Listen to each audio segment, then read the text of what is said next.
Welcome to electrical exam channel. तो last video में हमने बेसिक इलेक्ट्रिकल इंजीनियरिंग का पार्ट 1 वीडियो देखा था, जिसमें हमने थर्मल वेलोसिटी तक पढ़ा था। तो अब हम पढ़ने वाले हैं drift velocity.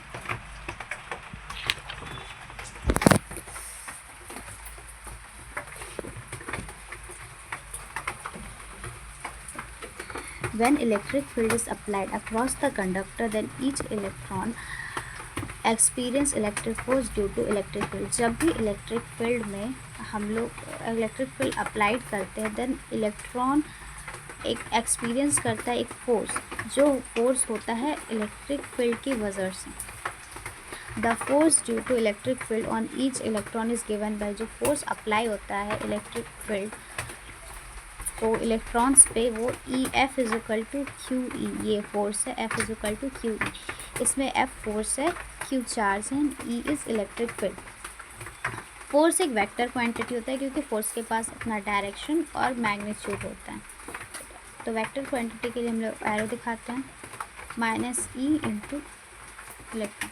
The direction of force on each electron due to electric field is just opposite to the direction of electric field. The direction of electric field, जो डायरेक्शन है इलेक्ट्रिक फील्ड का इलेक्ट्रॉन के field के direction के just opposite होता है। Opposite होने के कारण यहाँ पे हम नेगेटिव साइन लगाते हैं। That means force of electron and the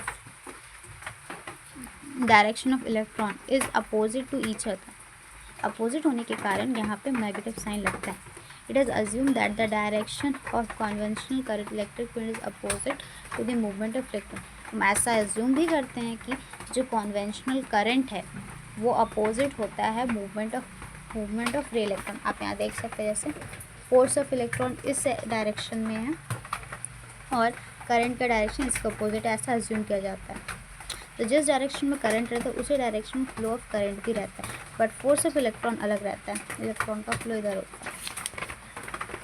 The average velocity at which electron flow through the conductor where the electric field is applied is known as drift velocity। जो average velocity होता है जिसमें electron flow करता है conductor में उसको drift velocity कहते हैं। जो वैल्यू होता है ड्रिफ्ट वेलोसिटी का 10⁻⁻⁴ metre per second to 10⁻⁻⁵ metre per second होता है। उसके बाद होता है मीन फ्री पाथ। ये मीन फ्री पाथ क्या होता है? During movement of electron in a conductor the successive distance covered by electron between two collision is known as mean free path. जब इलेक्ट्रॉन मूवमेंट करते हैं किसी कंडक्टर पे, तो जो सक्सेसिव डिस्टेंस होता है जो इलेक्ट्रॉन और इलेक्ट्रॉन के कोलिजन के बाद, तो उसको मीन फ्री पाथ कहते हैं। It is denoted by L, इसको L से रिप्रेजेंट किया जाता है। तो रिलैक्सेशन टाइम, तो कोलिजन होता है उसमें एक टाइम भी होता है ना, कि मीन फ्री पाथ में कितना टाइम लगता है रिलैक्स होने के लिए, तो उसी को रिलैक्सेशन टाइम कहते हैं। The time taken by electron to cover mean free path is called relaxation time. जो टाइम हम लोग मीन फ्री पाथ को कवर करने में लगाते हैं उसी को रिलैक्सेशन टाइम कहते हैं। देखिए, आप ये देख सकते हैं relation between drift velocity and electric current. तो यहाँ रिलेशन दिया हुआ है I=BD/E/A। तो I आप देख सकते हैं कि I is directly proportional to voltage. तो अगर आप I बढ़ाएंगे तो वोल्टेज बढ़ेगा, वोल्टेज बढ़ेंगे तो करंट बढ़ेगा, ठीक है। व्हेन N, यहाँ पे देख सकते हैं N दिया हुआ है, N is electron density, A cross section area है, BD is drift velocity, I is current and E' is the charge of each resistance.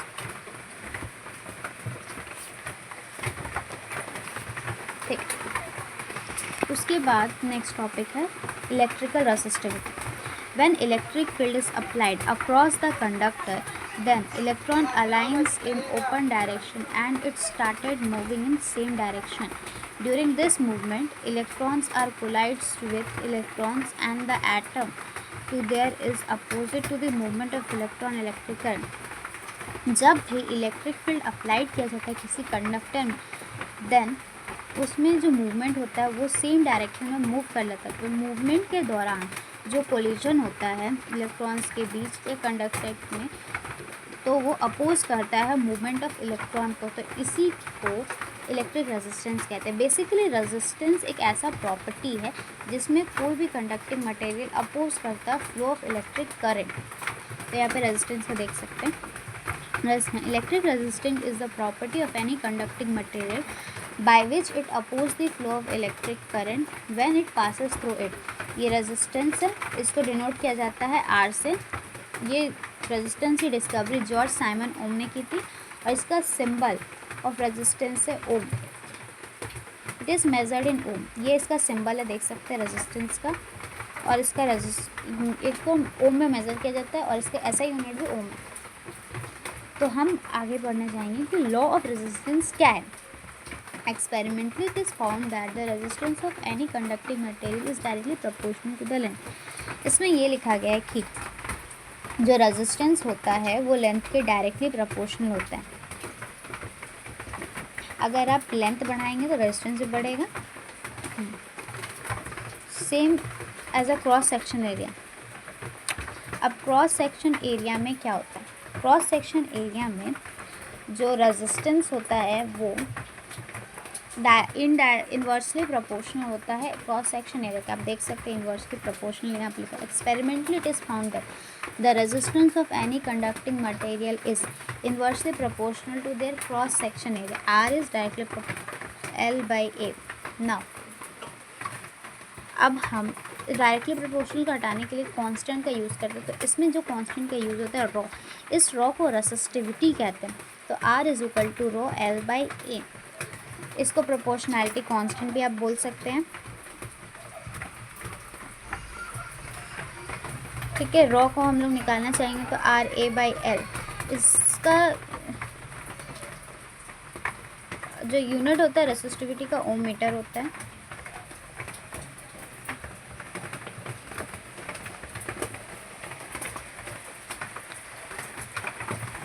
तो हम अब डिटेल में रेसिस्टिविटी क्या होता है पढ़ने वाले हैं।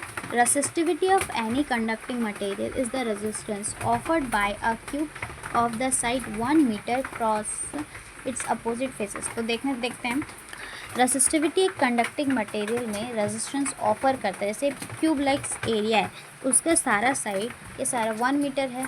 1 मीटर 1 मीटर 1 होता है, इसका एरिया भी 1 मीटर है अपोजिट फेजेस में। Resistivity of any conductor material does not depend upon the dimension of material.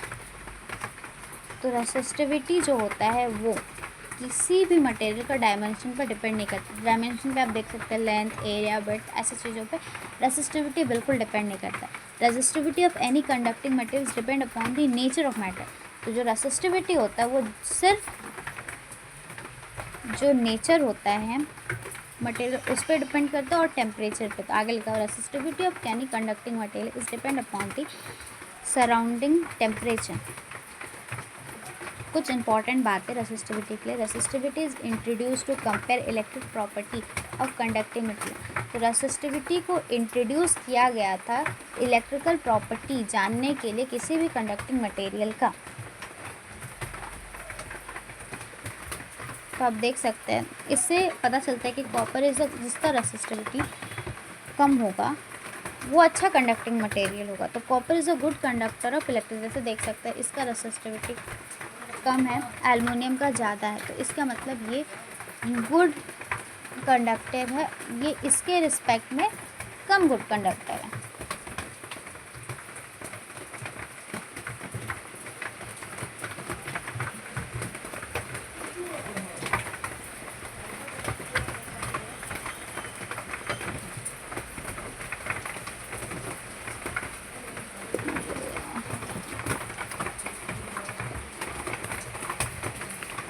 So next topic है expanding any expanding and compressing any conductor. इसका मतलब आप किसी कंडक्टर को स्ट्रेच कर रहे हैं, एक्सपैंड कर रहे हैं और किसी को कंप्रेस कर रहे हैं। जैसे इस पेन को देख सकते हैं, इसको हम लोग स्ट्रेच करके लंबा कर सकते हैं और इसको स्ट्रेच करके कंप्रेस भी कर सकते हैं।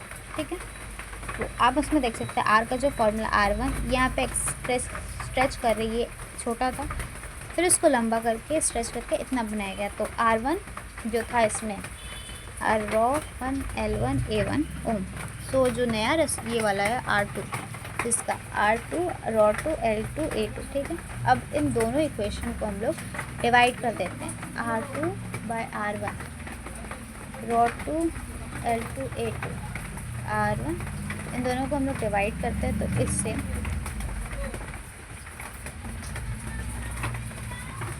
ρ1 ρ2 तो कट जाएगा, क्योंकि वो लोग का रेसिस्टिविटी तो चेंज नहीं होगा, क्योंकि वो बराबर रहेगा।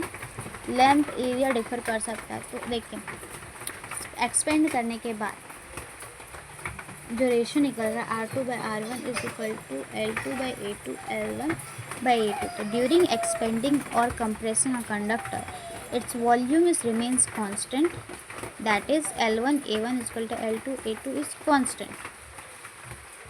तो एक क्वेश्चन दिया गया जिसके मतलब एक जिसे आप समझ सकते हैं कि आप न्यू रेजिस्टेंस निकालना चाहते हैं, किसी को स्ट्रेच करके या कम करके देख सकते हैं।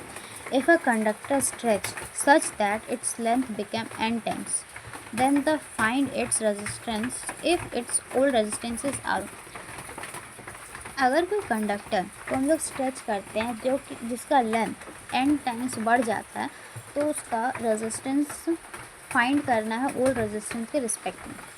तो ये पुराना रेजिस्टेंस कंडक्टर था, उसको स्ट्रेच करके ऐसे बनाया गया। तो L1A1 equal to L2A2 constant रहेगा, A2 L1A2/L। तो A2 निकला, L1 कट गया, NA A1 N1 A2 A1 N देख सकते हैं। R2/R1 R new R old L2A1 L1। तो R new is equal to R old. तो हम लोग जानते हैं कि जो पुराना ये दोनों कांस्टेंट है तो बराबर होगा, तो ये कट गया, N ये इसके बाय निकले, तो इसको स्क्वायर कर देंगे तो R new is equal to N² बराबर। तो अब इस फॉर्मूला को याद रखिएगा कि जब भी आपको कोई भी कंडक्टर दिया जाएगा जिसको हम लोग स्ट्रेच कर देंगे और उसके बाद न्यू रेजिस्टेंस निकालने के लिए बोला जाए, तब इस फॉर्मूला का यूज़ करिएगा। फॉर्मूला है R new is equal to N² R old. ये N है कि जितना टाइम्स आप उस कंडक्टर को स्ट्रेच करते हैं उसके लिए। तो ये हो गया स्ट्रेच के लिए, एक्सपेंड के लिए। तो कंप्रेस के लिए एक और है, आप इसको देख के समझ सकते हैं।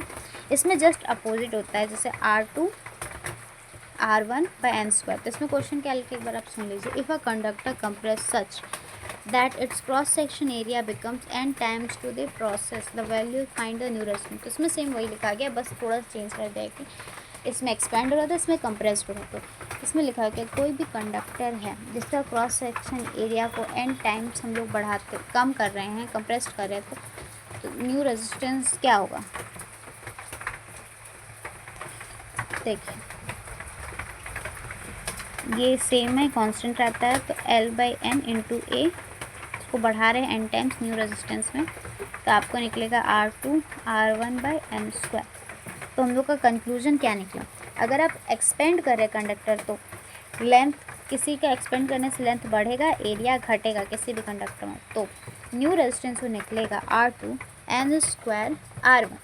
और अगर आप उस कंडक्टर को कंप्रेस्ड करें तो लेंथ घटेगा, एरिया बढ़ेगा, तो आपका रेजिस्टेंस होगा R1/N²। तो आज के लिए इतना ही। आज हमने पढ़ा रेसिस्टिविटी, उसका expand, compression, drift velocity, law of resistance, mean free path, relaxation time. Next video में आगे आपको और भी चीज़ें बताई जाएगी।